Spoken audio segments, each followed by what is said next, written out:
Morning my dear student. जैसा कि बेटा हम लोगों ने पिछले लेक्चर में बंध कोण के बारे में चर्चा की थी कि बंध कोण क्या होता है और इसको प्रभावित करने वाले कारक क्या क्या होते हैं। ठीक है, अब हम नेक्स्ट टॉपिक पढ़ने जा रहे हैं बेटा, बंधन ऊर्जा। क्या बेटा? बंधन ऊर्जा। बंध वियोजन ऊर्जा है,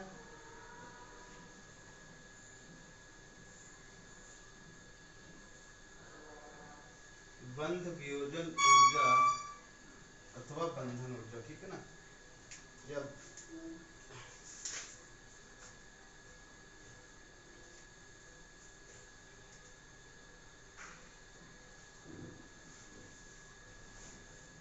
ये इसको बेटा क्या बोल सकते हैं, अथवा बंधन ऊर्जा।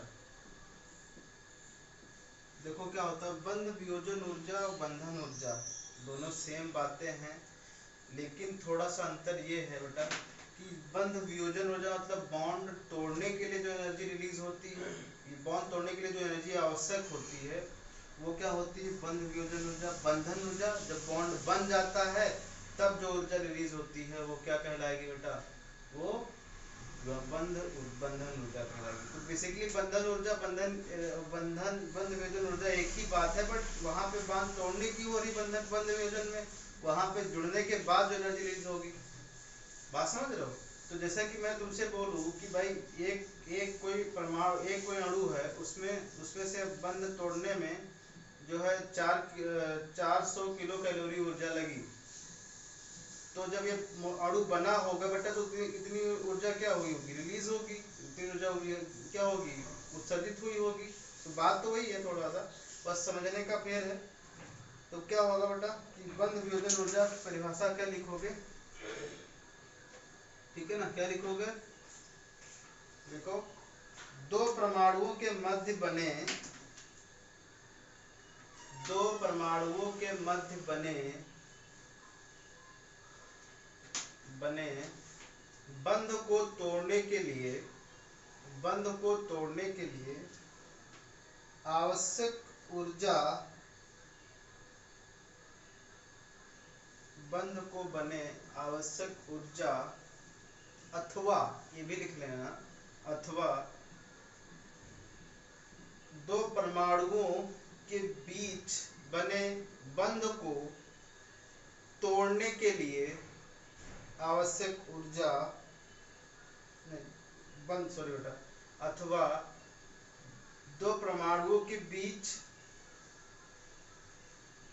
दो परमाणुओं के बीच बढ़ने के पश्चात उत्सर्जित ऊर्जा को उस अणु की बंधन ऊर्जा कहते हैं।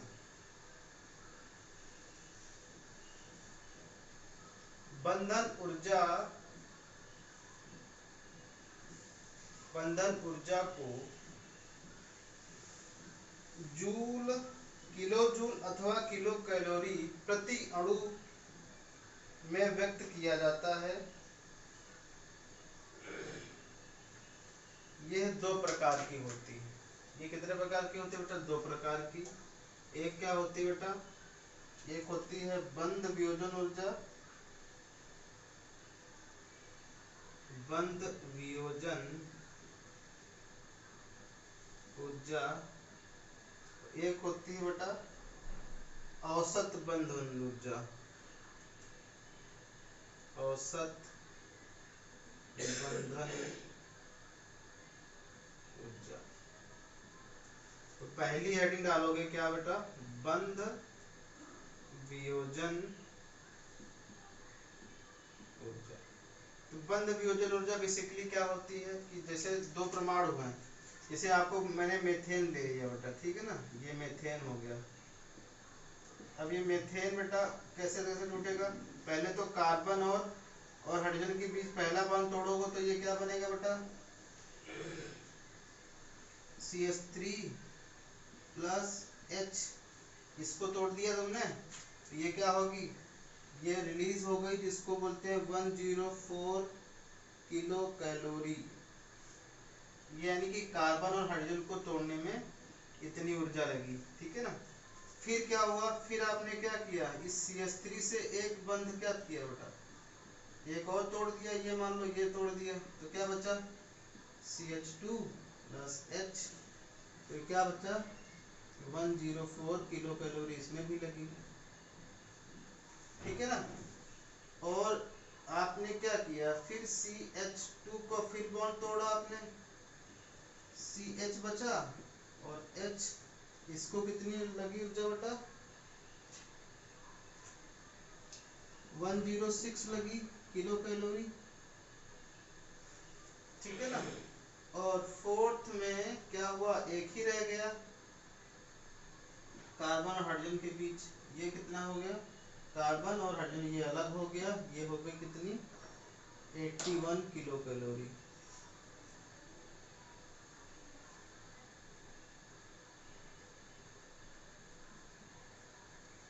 ये बेटा प्रति अणु हैं, ये अणु अलग हो रहे हैं। अब तुम सोचो कि टोटल, अगर मैं तुमसे बोलूं कि टोटल कितनी ऊर्जा लगी है, तो टोटल इनका सबका एडिशन करोगे और औसत कैसे निकालोगे, बाई 4 से मल्टीप्लाई डिवाइड कर दोगे तो वो औसत बंधन ऊर्जा निकल आएगी। मतलब टोटल जो इस अणु को तोड़ने के लिए जो आवश्यक ऊर्जा होगी वही औसत ऊर्जा होगी। लेकिन अगर मैं तुमसे बोलूं बेटा कि मतलब एक अणु से दो परमाणुओं को अलग करने के लिए क्या होगी, जो एनर्जी होगी वो बंध वियोजन ऊर्जा होगी। लेकिन अणु में एक से अधिक बॉन्ड हैं तो क्या होगा, उनमें ज्यादा एनर्जी लगेगी ना बेटा। यानी कि एक कारण ये भी होगा कि जैसे जैसे बॉन्ड बढ़ते जाएंगे वैसे वैसे क्या होती जाएगी बेटा, बंधन ऊर्जा भी क्या होती जाएगी, बढ़ती जाएगी, ठीक है ना। तो लिखो, ये एग्जांपल लिख लो बेटा। एग्जाम्पल में बंध वियोजन ऊर्जा में लिखो बेटा, इसका एग्जाम्पल लिखो, इसके नीचे लिख लेना, किसी बहुपरमाणुक अणु के एक बंध को तोड़ने के लिए आवश्यक ऊर्जा को बंधन ऊर्जा कहते हैं, बॉन्ड डिसोसिएशन एनर्जी कहते हैं। इसे कैपिटल डी से प्रदर्शित करते हैं।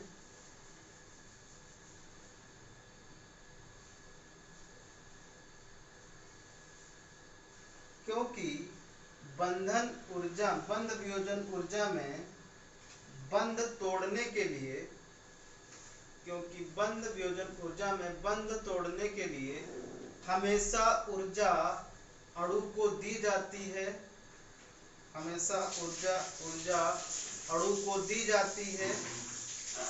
जिससे बंध वियोजन ऊर्जा का मान सदैव धनात्मक होता है। क्या होगा बेटा, धनात्मक होगा, क्योंकि हमेशा क्या होगा बेटा, एनर्जी लगेगी ना यहाँ से, क्योंकि आप बंध तोड़ो तो एनर्जी लगेगी, ठीक है। हमेशा बंध वियोजन ऊर्जा का मान क्या होगा बेटा, धनात्मक होता है। उदाहरण के तौर पे ये लिख लेना कि अगर हम मीथेन ले लेते हैं, मीथेन का एक कार्बन हाइड्रोजन को तोड़ने के लिए इतनी जो ऊर्जा लगेगी, 2 को तोड़ने के लिए इतनी लगेगी, 3 को तोड़ने के लिए इतनी, 4 को तोड़ने के लिए इतनी लगेगी। तो टोटल ऊर्जा कितनी होगी बेटा, बोलो, इनका सबका ऐड करोगे उतनी ऊर्जा हो जाएगी सारे इसको बेटा, सारे चीजों को यानी कि 104 106 81, तो 4 4 8 8 6 14 15 9 1 2 3 किलो कैलोरी ये आई बेटा। ये आई इतनी ऊर्जा कि जब आप क्या कर दोगे, सारे के सारे अणु क्या कर दोगे बेटा, मीथेन से हाइड्रोजन सारे के सारे अलग कर दोगे तो 395 किलो कैलोरी ऊर्जा लगेगी। कितनी बेटा, 395 किलो कैलोरी ऊर्जा लगेगी, ठीक है ना। 395 किलो, ये सही आया ना बेटा, 4 4 4 8 8 8 14 15, ठीक, 95 किलो कैलोरी ऊर्जा लगेगी, ठीक है ना। अब ये तो इंडिविजुअल में मतलब क्या थी, बंद वियोजन ऊर्जा मतलब कार्बन कार्बन कार्बन और हाइड्रोजन के बीच जो बंध तोड़ना तुमने, तो वो क्या होगी, वो जो ऊर्जा लगेगी वो क्या होगी, बंद वियोजन ऊर्जा। और बंद औसत बंधन ऊर्जा क्या होगी बेसिकली कि उस अणु में कितने परमाणु हैं उन सबको अलग करने के लिए एक एवरेज मिला लिया जाएगा, जिसको आप 4 से डिवाइड कर दोगे तो समझ जाओ क्या हो जाएगा, वो हो जाएगी औसत ऊर्जा हो जाएगी, ठीक है ना बेटा। औसत ऊर्जा समझ में आएगी, ठीक है बेटा। तो यहाँ पे ये कौन सी है, बंध वियोजन ऊर्जा। अब लिखो औसत बंधन ऊर्जा। औसत में क्या होगा,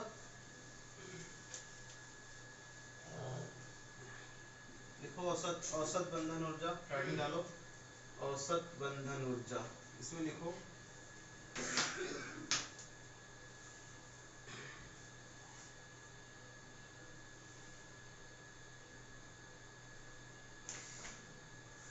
देखो किसी बहुपरमाणु अणु में प्राप्त बंधन ऊर्जाओं का मान, बंधन ऊर्जाओं के मान का औसत औसत बंधन ऊर्जा कहलाता है। इसे ई, कैपिटल ई से प्रदर्शित करते हैं, कैपिटल ई से प्रदर्शित करते हैं। किसी भी, नए लाइन से लिखना बेटा, किसी भी अणु के लिए, किसी भी अणु के लिए औसत बंधन ऊर्जा का मान सदैव 1 होता है। जैसे अगर बात करें बेटा CH4 है, इसको आप हीट दोगे ना तो हीट कार्बन प्लस 4 हाइड्रोजन अलग हो जाएगा, तो ये कितनी ऊर्जा इसको दी जाए कि ये चारों के चारों क्या हो जाए, वो अलग हो जाए, वो कितनी होनी चाहिए बेटा 395। लेकिन अगर औसत की बात करें, औसत बंधन ऊर्जा कितनी होगी बेटा,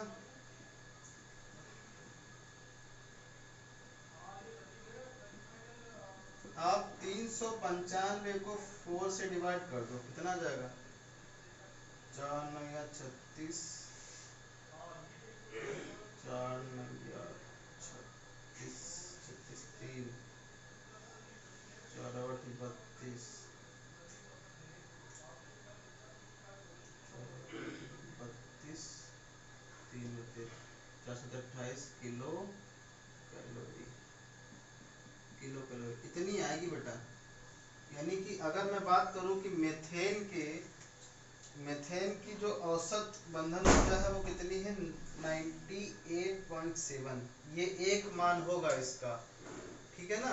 बात समझ रहे हो कि औसत ऊर्जा मतलब हर एक बॉन्ड में कितनी एनर्जी लगी, कि हर एक बॉन्ड के हिसाब से, औसत के हिसाब से कितनी एनर्जी लगी इसको ब्रेक करने के लिए, ठीक है ना। तो ये क्या हो गई, औसत बंधन ऊर्जा हो गई, ठीक है बेटा।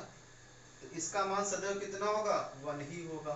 तो लिखो, नए लाइन से लिखो, बंधन ऊर्जा को प्रभावित करने वाले कारक, बंधन ऊर्जा को प्रभावित करने वाले कारक।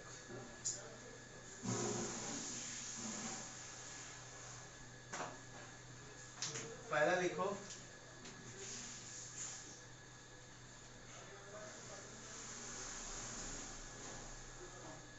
बंद कोट,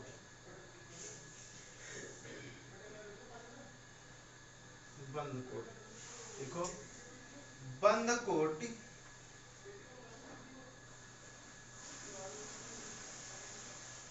बंद कोट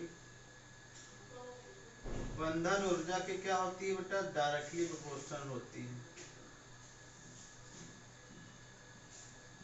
मतलब जैसे जैसे बंध कोटि बढ़ती जाएगी वैसे वैसे बंधन ऊर्जा क्या होती जाएगी बेटा, बढ़ती जाएगी। यानी कि सिंगल बॉन्ड के बीच डबल बॉन्ड और ट्रिपल बॉन्ड, तो इसमें सबसे ज्यादा बंधन ऊर्जा किसकी होगी, सबसे ज्यादा बंधन ऊर्जा किसकी होगी, इसकी बंध वियोजन कितनी, बंध कोट इसकी कितनी है बेटा, बंध कोट इसकी 1 है, इसकी 2, इसकी 3, तो बंधन ऊर्जा का क्रम क्या हो जाएगा बेटा, बंधन ऊर्जा क्या हो जाएगी, बंधन ऊर्जा carbon carbon double bond carbon triple bond, ये बंध वियोजन ऊर्जा हो जाएगी। तो बंध वियोजन ऊर्जा डायरेक्टली प्रोपोर्शनल टू किसके होगी, बोलो बेटा, बंध वियोजन ऊर्जा डायरेक्टली प्रोपोर्शनल बंध कोटि। अब तुम ही सोचो बेटा, यहाँ पे तीन तीन बॉन्ड है, इनको तोड़ने के लिए कितनी एनर्जी लगेगी। एक सिंगल बॉन्ड को तो आप तोड़ सकते हो, यहाँ पे तीन तीन बॉन्ड है, तो तीन तीन बॉन्ड तो सिंपली बता दोगे कि बंध कोटि के बढ़ने से क्या होती जाती है बेटा, बोलो, बंधन ऊर्जा बढ़ती जाती है। ठीक है ना। दूसरा पॉइंट, बंध की लंबाई, बंध की लंबाई, तो बंध की लंबाई, बंध वियोजन बंध की लंबाई की बॉन्ड लेंथ के क्या होती है, Bl के इनवर्सली प्रोपोर्शनल होती है।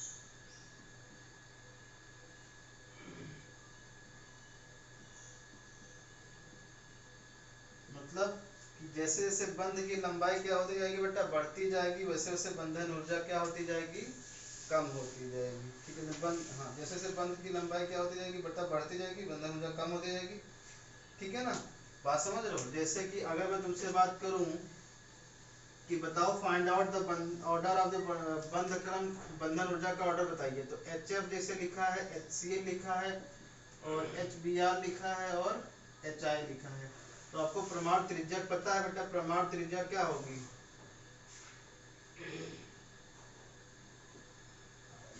प्रमाण त्रिज्या का क्रम क्या होगा, प्रमाण त्रिज्या का क्रम क्या होगा, F कम हो जाएगा, फिर Cl आएगा, फिर Br आएगा, फिर I आएगा। तो सबसे प्रमाण त्रिज्या सबसे बड़ी इसकी होगी, यानी कि सबसे बड़ा आकार हो जाएगा, तो इसको हीट देके इसको ब्रेक करने में आसानी रहेगी। तो बंधन ऊर्जा क्या होगा बेटा, बंधन ऊर्जा हो जाएगी FCl Br, क्योंकि इसका उल्टा होती है, तो इसीलिए उसे इसको बंध की लंबाई की उल्टा होगी, तो ये आ जाएगा। ठीक है बेटा, बात समझ रहे हो।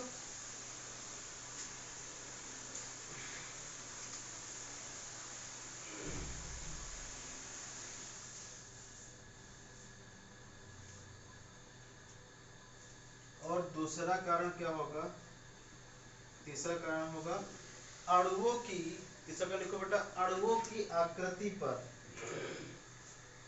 अणुओं की आकृति पर, जैसे जैसे अणुओं की आकृति बदलती जाती है, बंधन ऊर्जा का मान भी क्या होता जाता है बेटा, बदलता जाता है।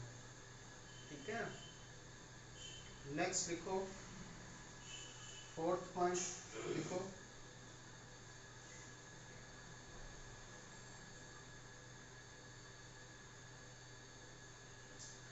किसी भी बंधन ऊर्जा का मान भिन्न भिन्न होता है भिन्न भिन्न अणुओं के लिए।